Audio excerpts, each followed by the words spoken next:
حضرت عمر رضی اللہ تعالیٰ عنہ کا دربار لگا ہے۔ ایک شخص کو پکڑ کر لوگ لے آتے ہیں کہ اس شخص نے ہمارے باپ کو قتل کر دیا۔ حضرت عمر رضی اللہ تعالیٰ عنہ نے پوچھا کیا ماجرا ہے بھائی؟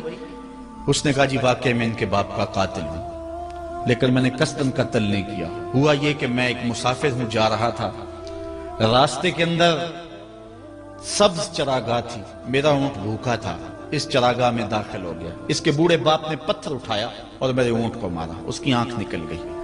مجھے بڑا غصہ آیا، میں نے وہی پتھر اٹھا کر اس کے باپ کو دے مارا، لیکن وہ ایسے ٹکانے پہ لگا کہ اس کا باپ فوراً فوت ہو گیا۔ میرا قصد اور ارادہ نہیں تھا، لیکن بہرحال میں اس بات کا اقراری ہوں کہ میں نے اس کے باپ کو قتل کر دیا ہے۔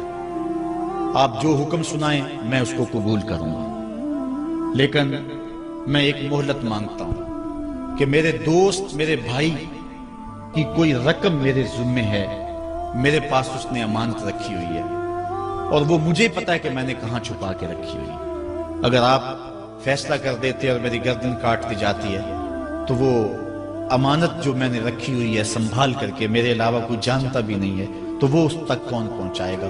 اگر آپ مجھے 3 دن کی مہلت دے دیں تو میں جا کر کے اس کی امانت اس کو واپس کر کے پھر واپس آؤں گا، پھر یہ پھندا پھانسی کا میں اپنے گلے میں ڈلوانے کے لیے تیار ہوں گا۔ حضرت عمر رضی اللہ تعالیٰ عنہ نے فرمایا کہ کوئی شخص تیری ضمانت دے دے تو ہم تجھے چھٹی دینے کے لیے تیار ہیں۔ اس نے دائیں بائیں دیکھا، پورے مدینے میں اس کا کوئی شناسہ ہی نہیں تھا، واقف ہی نہیں تھا، ایک اجنبی شخص تھا۔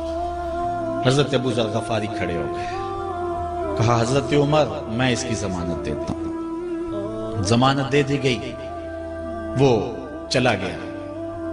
تیسرے دن وعدے کا جو وقت تھا، لوگ جمع ہو گئے، دربار لگ گئے، ابھی تک آنے والا نہیں آیا۔ لوگوں نے کہا ابو ذر تو نے غلطی کی ہے، ایک اجنبی کی ضمانت دی اور ابھی تک وہ نہیں آیا، اور میاں صاحب فرماتے ہیں ایک بار جو پھائیں اڑ جاندے اور پھر کدی نہ پھنستے دے۔ ظاہر ہے وہ چلا گیا، واپس تو نہیں پلٹ کے آئے گا، اسے پتا ہے کہ آگے سیدھی سیدھی میری موت ہے، تو تم نے یہ کیا غلطی کی؟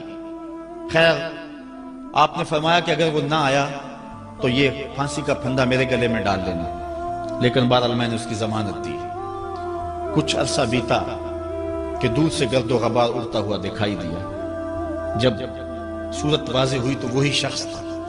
حضرت عمر فاروق رضی اللہ تعالیٰ عنہ کے دربار میں کھڑا ہو کہنے لگا حضرت کسی وجہ سے تاخیر سے پہنچا ہوں، معذرت چاہتا ہوں، اب جو حکم ہے پورا کیجیے۔ حضرت عمر رضی اللہ تعالیٰ عنہ اس کے پھانسی کے احکامات جاری کر چکے تھے۔ آپ نے فرمایا کہ ابو ذر یہ بتا